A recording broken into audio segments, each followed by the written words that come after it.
Regeling janang diwotoy masare pojang. Kepercayaan kami nang Dede deng Dayak Meratus ya nyano Sang Hyang Bahtara kita menyembah nang kamusibahan kasangsaraan nang misalnya garing menyembah kanang Sang Hyang Bahtara.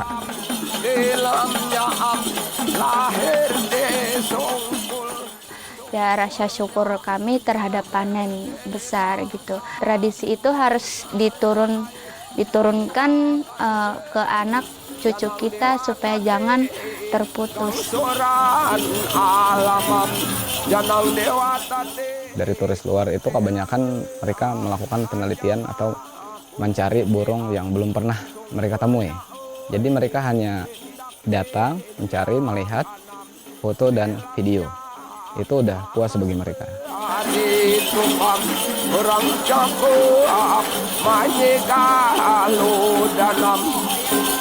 Dewa tahakun bubung raja kiam dewangku bodam renggangnya ai.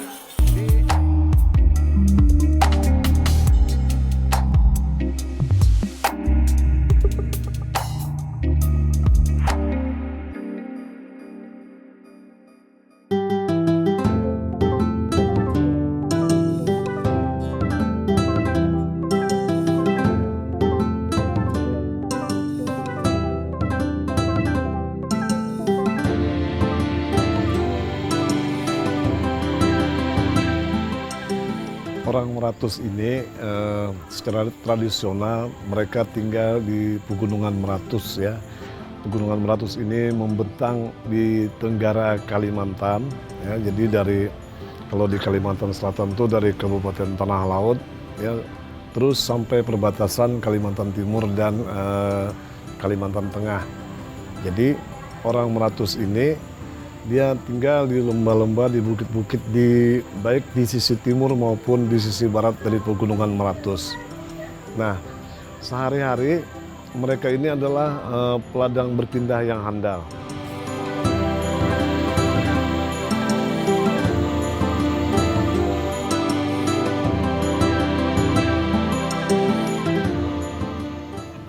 Begitu di awal musim kemarau itu mereka melakukan penebangan, lalu kemudian mereka mengeringkan tebangan mereka, lalu di puncak musim kemarau dibakar. Nah, kemudian di awal musim hujan itu mereka melakukan penanaman.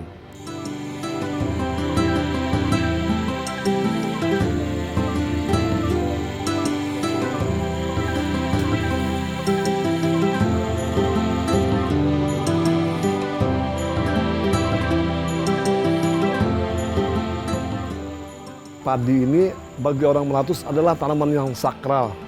Dia berbeda dengan tanaman yang lain. Kalau nanam kacang, nanam pisang ini tidak ada ritual. Tapi kalau padi ini selalu diselingi dengan ritual tersebut ya. Jadi ketika mereka mencari tanah untuk melakukan pembukaan lahan untuk penanaman perladangan yang cocok, mereka melaksanakan ritual. Ketika mereka memulai membuka lahan, mereka melaksanakan ritual. Ketika mereka menanam, nah lalu ritual yang besar itu ketika padi mulai mengurai, ini mereka melaksanakan ritual tulak bala. Ketika selesai panen, mereka melaksanakan ritual bersambu umang. Ya. Nah kemudian di akhir tahun mereka melaksanakan ritual bakalang tahun. Semuanya ini berhubungan dengan perladangan.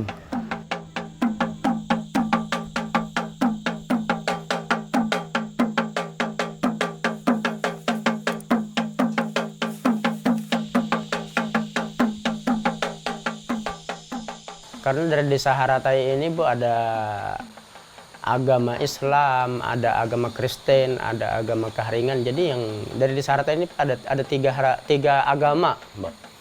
Jadi terkait untuk leluhur agama kepercayaan dari nenek moyang, khususnya kami aliran kepercayaan itu kalau bikin ladang tidak bisa seperti yang di kota-kota.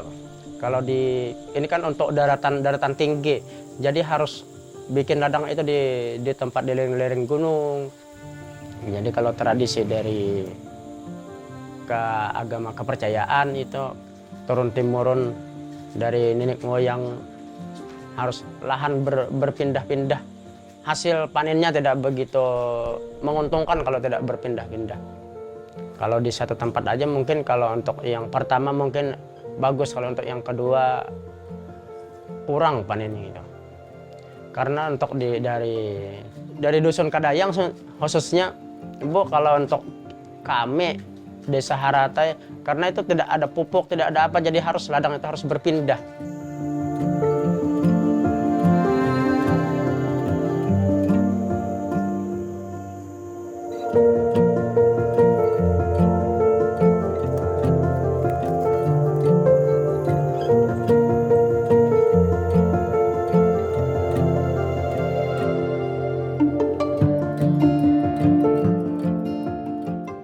Jadi kami nih di gunung di Dayak Meratus berusaha kehidupan, maka menuri bahuma perkabun lumbuk, perkabun kacang, tanam pisang.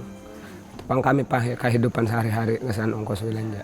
Kepercayaan kami nang di Dayak Meratus, ya nyano Sang Hyang Bahtara kita menyembah nang kamusibahan kasangsaraan nang misalnya garing menyembah kanang Sang Hyang Bahtara. Sang Hyang Bahtara nang memadu dengan bumi dengan langit, nang memasang umat selintar dunia. Uja situ nang isi-isi alam, nang di alam roh gaib, nang di alam kada terlihat. Jadi isi-isian nang di bumi ini nang dihasilkan pocok ya kami ongkos alat aroh, pocok, sarai, kunyit, memuja kami ulah susumuran, habang, hijau.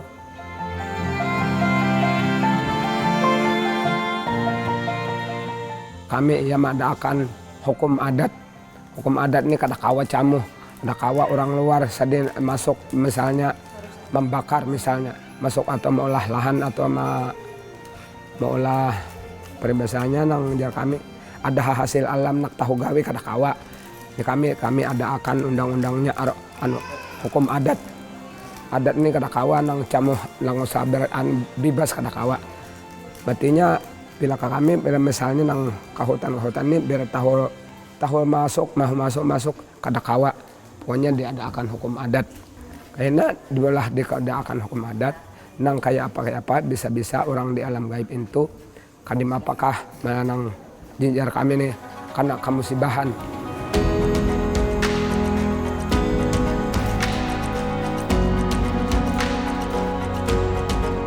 Jadi penting banget sebenarnya bagi kami suku Dayak Meratus karena itu merupakan ketahanan pangan pokok.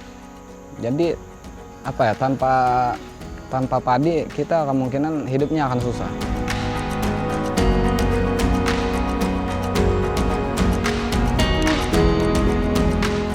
Paribasa kami di sini, paribasa yang orang Dayak sini dikelilingi itu sangkar. Sangkar itu tempat untuk melaksanakan acara ritual tadi kepada pencipta.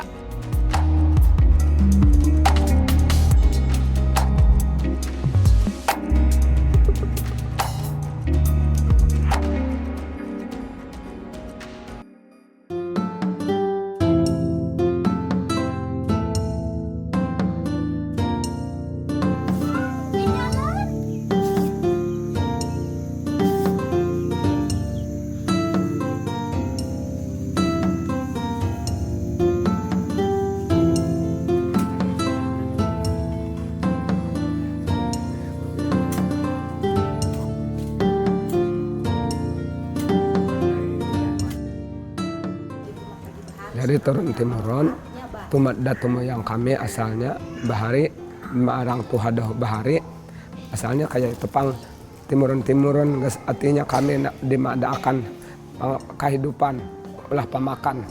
Jadi bahuma madakan ulah makanan, bahuma kayak itu ditabas, ditabangi, tabangi dijamur ke matahari kering isalukot hanya di situ pulang dipanduk jar kami dilingaye hanya untuk malingaye salambaran hanya ditugal pulang di awan anak kayu ditugal di baris jadi pas dia ujar kami dibanihe kayak itu nah jadi banih sampai sampung hari tumbuh di situ kami pausahaan nang kehidupan iya madakan nih nang kayak ini nih diadakan bisa diaruhi ditulak bala jar kami tulak bala sambil menyembah ke Sang Hyang Batara sambil menyembah meminta rejeki keselamatan umat ke situ kami menyesap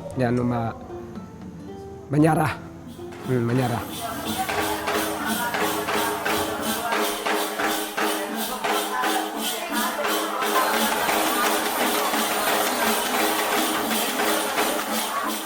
Kami di sini nih berkumpulan, kami di sini kumpulan pada beberapa keluarga misalnya 30 kakak, 30 umbun berkumpul kami berencana hari apa kita sanggupnya aruh sambu kapan atau bulan 1 jangan kami bulan 1 tapi tanggalnya nih berapa samalan tanggal berapa tanggal 17 18 kita aruh adat yang nang balayan mano besambu ya kami di situ berkumpul bertandik ajar kami diadakan papantangnya kada boleh bertambang kayu kada boleh jadi di dalamnya jadi habis lalu kami nih belah untung misalnya nang 3 malam aruhnya jadi sudah habis 3 malam lalu itu nih dibangkiti ampih ujar kami bapak pantang ampih ayo bebas pulang berusaha pulang.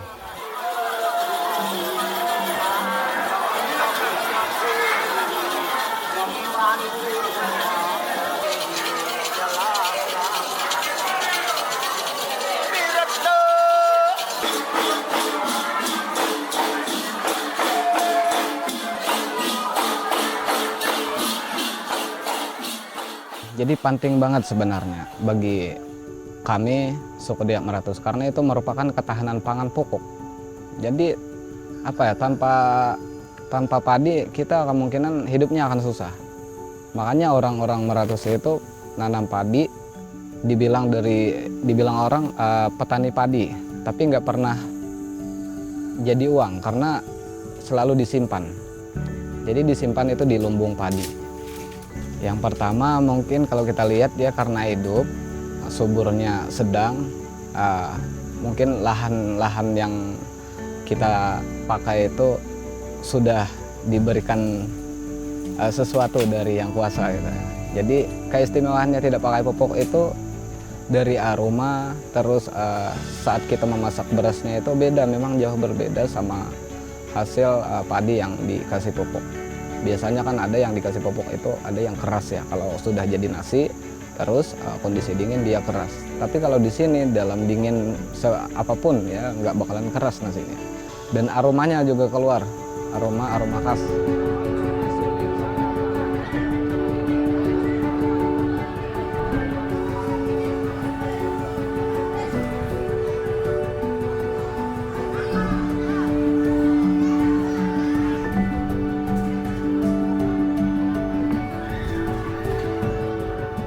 Jadi semua di anggota keluarga itu anak-anaknya dari yang dewasa hingga remaja yang bisa ikut membantu orang tuanya, mereka ikut menyiapkan apapun kebutuhan pelaksanaan upacara mereka ikut membantu orang tuanya.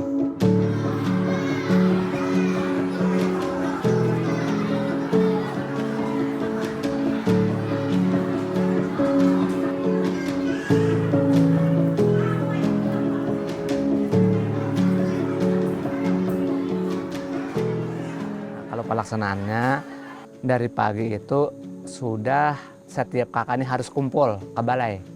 Kumpul artinya melaksanakan persiapan. Persiapan itu yang harus dibikin itu tadi tempat yang harus dikelilingi oleh balian itu tadi. Nah, ujar paribasa kami di sini, paribasa yang orang Dayak sini dikelilingi itu sangkar. Sangkar itu tempat untuk melaksanakan acara ritual tadi kepada pencipta.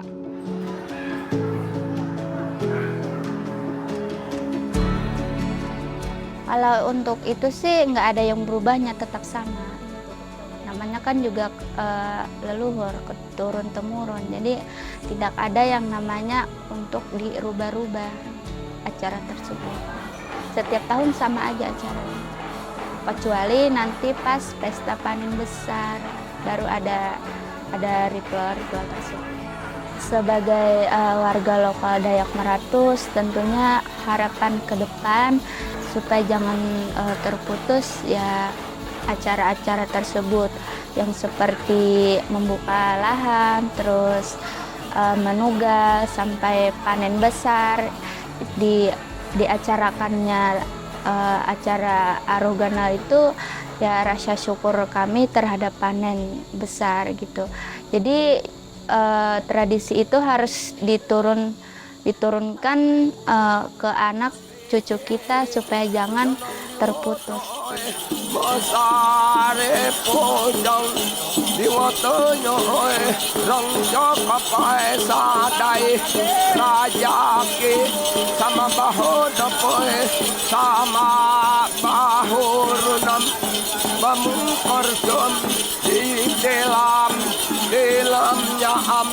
Lahir di sungkulnya lahir di bangsanya. Jadi batuan-batuan itu kejadian-kejadiannya itu sangat lama. Jadi sampai ribuan, sampai jutaan tahun kejadian dari batuan itulah. Nah itu bagian daripada Geopark Meratus. Jadi kenapa kita jaga kebersihannya? Yang pertama, banyak juga dari rekan-rekan pendaki itu, Bang, kalau bisa kami kasih saran ya, pelayanan di Basecamp udah bagus. Kami minta tolong dijaga Bang untuk kedepannya agar tetap bersih jalur.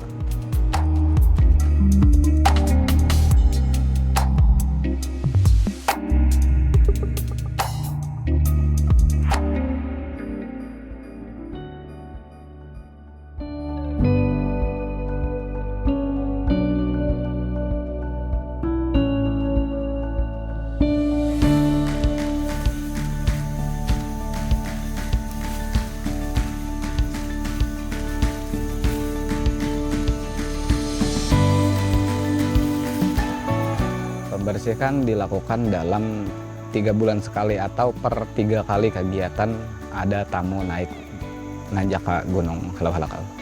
Sebagian dari pendaki itu ada yang dari turis luar ya. Dari turis luar itu kebanyakan mereka melakukan penelitian atau mencari burung yang belum pernah mereka temui. Jadi mereka hanya datang, mencari, melihat, foto dan video. Itu udah puas bagi mereka. Kalau turis lokalnya itu kebanyakan cuma ingin pernah ke puncak Gunung Halau-Halau dan menikmati suasana di perjalanan.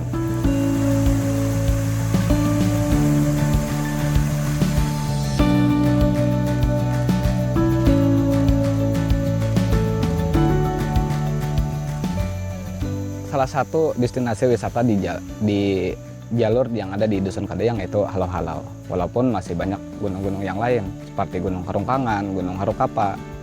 Ya tidak banyak orang yang tahu, padahal untuk keindahan iya, tetapi untuk ketinggiannya itu di bawah dari Gunung Halau-Halau. Karena yang tertinggi di Kalsel itu ya Gunung Halau-Halau untuk saat ini. Jadi kenapa kita jaga kebersihannya? Yang pertama, banyak juga dari rekan-rekan pendaki itu, Bang, kalau bisa kami kasih saran ya, pelayanan di Basecamp udah bagus. Kami minta tolong dijaga Bang untuk kedepannya agar tetap bersih jalur. Karena kalau suatu saat nanti jalur tidak dibersihkan, maka sampahnya berserakan dan keindahan saat kita mendaki itu jadi terganggu.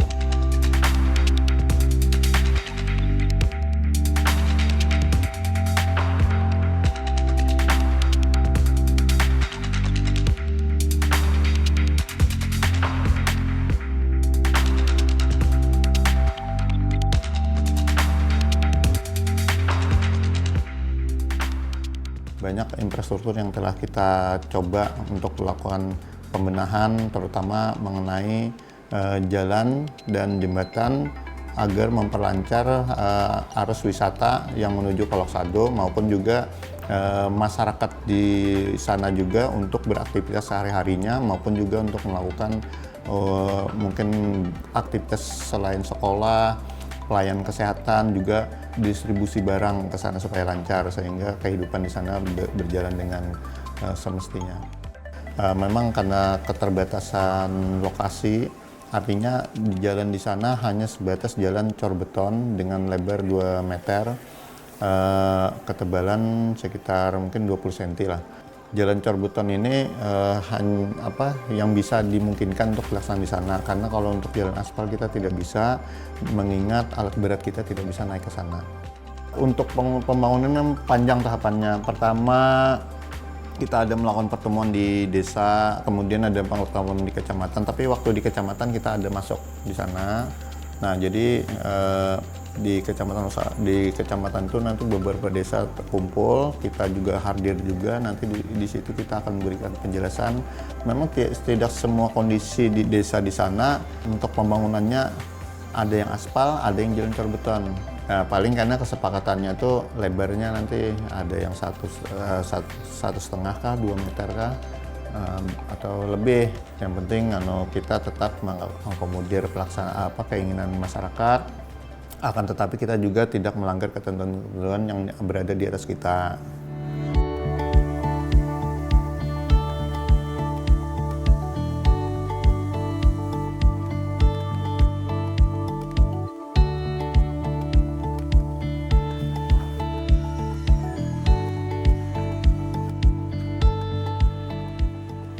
Kenapa di sana dijadikan sebagai kawasan strategis pariwisata nasional? Memang dari potensi alamnya dan juga budaya, serta bagaimana kehidupan masyarakat di sana sangat mendukung terhadap dalam pengembangan pariwisata. Karena di sana di samping mengangkat budaya, juga alam. Dan sekarang ini pun kawasan Lok Sado itu bagian dari Geopark Meratus. Jadi batuan-batuan itu kejadian-kejadiannya itu sangat lama, jadi sampai ribuan sampai jutaan tahun kejadian dari batuan itulah. Nah, itu bagian daripada Geopark Meratus. Karena Geopark itu bukan saja budayanya, tapi juga batuan serta kehidupan yang ada di atas bumi, apakah itu binatang maupun tumbuhan. Kalau kita lihat dari data yang dikirimkan dari pemerintahan Kabupaten Hulu Selatan itu, bahwa untuk yang domestik itu sekitar 715.111 orang. Nah, kemudian dari mancanegara itu ada 757. Nah, yang dominan, yang banyak datang ke tempat wisata di Lok Sado itu adalah Prancis dan juga Australia. Ini yang paling banyak yang datang. Jadi kita sangat bersyukur kawasan ini juga diminati oleh dari mancanegara, bukan hanya dari lokal, tapi juga mancanegara juga berminat untuk datang ke Lok Sado.